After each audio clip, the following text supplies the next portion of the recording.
Do you want to know how to give a toddler medicine when they refuse? Well, you're not alone. Those are hard parenting moments. I am Nicholeen Peck, and I teach parenting and good communication, as well as child development and how to build strong family bonds all over the world through the lens of the principle self-government. And in this video, we're talking about giving your toddler medicine.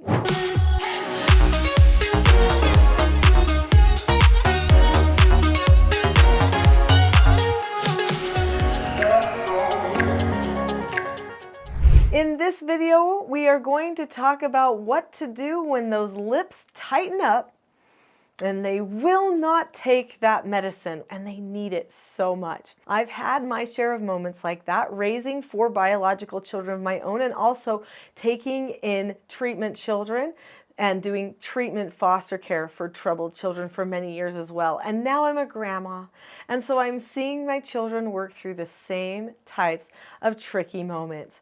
It would be so nice if you could just reason with the toddler and tell them, like you do with everybody else, that there is a method for this, but they don't seem to understand. So in this video, what we're going to do is we're going to talk about why they struggle taking medicine and what you can do in a very simple way to help get that medicine in the mouth. When a child is older and they can take pills and those types of things, you can talk them through the process a little bit better. You can teach them that when they're taking a pill, that it's better to tip their head down to drink the pill back than to tip it back.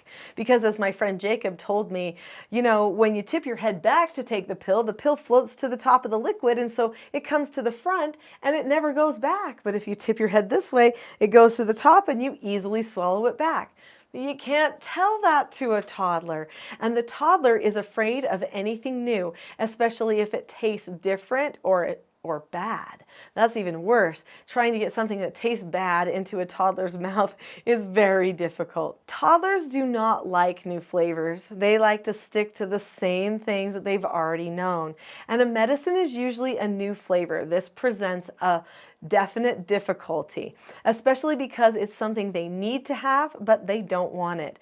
Toddler anxiety is higher, especially fear of the unknown. So helping the toddler prepare for a moment like taking medicine is really important. So it's going to be a good idea to, instead of making it a procedure and a production, to make it calm and more normal like regular life. I remember one time sitting with my daughter, trying to get her to take medicine. We've all been there. We've got the syringe. It's loaded up with the medicine and we've got to get it into that mouth. But the child is and trying to run away, and you're holding them and you're trying to make this a major procedure to get that medicine in there. Now, number one, using a syringe is way more effective than trying to get them to drink it. That's not going to happen. My mom used to use a spoon. She would pour it on a spoon, you know, think Mary Poppins style, spoonful of sugar, right? Anyway, and she would try to get me to take it out of a spoon. And I tell you, that was hard. And oftentimes I would spit it back or gag or something like that, because sometimes the spoon would go back too far because mom wanted to make sure that it got all the way in there and it wouldn't come out. And so using a syringe is the better way. I hope you're using syringes for toddlers. It's just smart. I remember that, you know, the pharmacist gave me a few of these syringes and I just kept them and I kept washing them out and using them year after year, child after child, because I never wanted to be without a syringe when I had small children in the house. And look, I've still got one after all of these years. I don't want to be without a syringe in the house. So what do you do to prepare the child that won't take even the syringe then? Well, it's all about the environment, really. Pre-teaching is a big deal. If you've subscribed to this channel, then you know I talk about pre-teaching a lot. Pre-teaching helps prepare the person for what's coming. This decreases the anxiety, okay? So what I might tell the child is, you know what? We are going to go and have a little snuggle on the couch. I'm going to snuggle with you. We're going to read a story. And then we're going to take our medicine, and it's going to be really easy. And the medicine's yummy. It tastes like cherries. But let's go snuggle on the couch and let's read a story first. So that's what we would do. We would snuggle on the couch. I would have the medicine ready to go. by the side of me. We would read a story, and then I would say, okay, we need to take our medicine. So let's just take our medicine.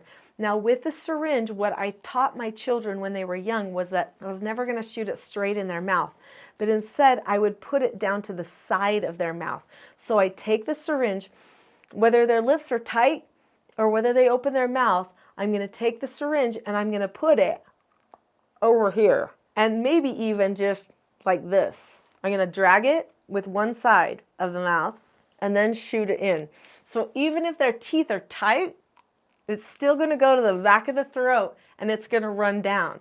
So if I'm holding the child and I'm snuggling with them and I stick it in and put it at the back of the throat, it's going to run down and they're going to have to swallow it because now their teeth are clenched. There's nothing else to do. That's the fastest, most simple way to help them see that they can do this. So whether they accept it or not, they'll probably want you to put it on the side of their mouth because they don't want to have as much taste. That decreases the taste. It makes it go down without a whole bunch of thought. And even if their mouth is super tight shut, you can get it in there because that syringe has that little blunt point part at the beginning. Now that's just one little thing about a parent's life that you might be dealing with on a regular basis. But what about some of the other things that you might be dealing with that toddler? What about defiance on eating dinner? What about not wanting to go to bed? What about screaming and yelling and tantrums, not being calm? What about the child who will not accept no answers and boundaries, or who cannot and will not talk to you in calm and respectful ways? Well, guess what? This is the Teaching Self-Government channel, and I have solutions for all of those things on this channel. I even have skills that you can teach your children that will handle almost any problem. So there are 4 basic skills of self-government. Those 4 basic skills are following instructions, accepting no answers and criticism, accepting consequences, and disagreeing appropriately. And even the youngest toddlers can learn how to do these things. I know they sound complicated, but I promise you, we even have videos on this channel of my granddaughter Clara, who is under 2 years old, and she's learning how to self-regulate herself, how to accept no answers, and how to disagree appropriately.